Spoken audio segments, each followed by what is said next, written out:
যশোরের বাঘারপাড়ায় গ্রামীণ ঐতিহ্যবাহী কাবাডি খেলা টিকিয়ে রাখতে ৩২ দলের অংশগ্রহণে প্রতিযোগিতা অনুষ্ঠিত হয়েছে। আয়োজকরা জানান, খেলা পুনরুজ্জীবিত করতে এবং নতুন প্রজন্মের কাছে জনপ্রিয় করতে এই আয়োজন করা হয়েছে।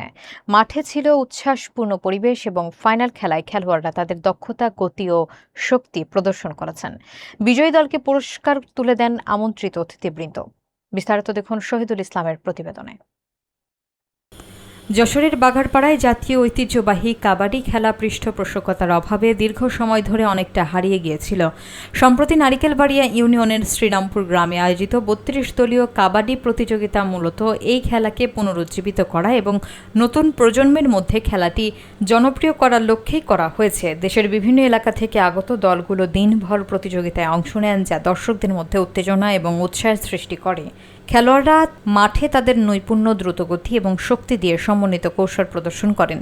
খেলাটি শেষ হওয়ার পর বিজয়ী দলের হাতে পুরস্কার প্রদান করা হয়। আয়োজকদের বক্তব্যে বলা হয়, আধুনিক বিনোদনের যুগে হারিয়ে যাওয়া এই খেলাকে টিকিয়ে রাখতে এই ধরনের আয়োজন অপরিহার্য। অনুষ্ঠানে উপস্থিত ছিলেন উপজেলা বিএনপির সাবেক সিনিয়র যুগ্ম আহ্বায়ক এবং সাবেক উপজেলা চেয়ারম্যান মশিউর রহমান প্রধান অতিথি হিসেবে। বিশেষ অতিথি ছিলেন নারিকেলবাড়িয়া ইউনিয়ন সভাপতি লস্কর নাজমুল ইসলাম এবং ইউনিয়ন বিএনপির সাংগঠনিক সম্পাদক হারুনুর রশিদ সহ অন্যান্য নেতাকর্মীরা।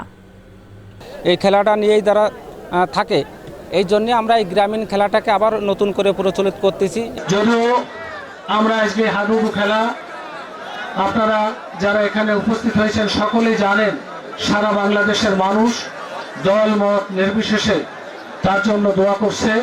আমরা এখান থেকে বিশেষ করে আমি আপনাদের জ্ঞাতার্থে বলছি, আপনাদের অনুরোধ করব, গণতন্ত্রের মাতা, তিনবারের প্রধানমন্ত্রী, বিএনপির চেয়ারপারসন দেশনেত্রী বেগম খালেদা জিয়া, যাকে ঘিরে বাংলাদেশের মানুষ স্বপ্ন দেখে, দলমতের ঊর্ধ্বে থেকে তিনি আপসীর নেত্রী, আল্লাহ রাব্বুল আলামিন যেন তাকে দ্রুত সুস্থতা দান করেন।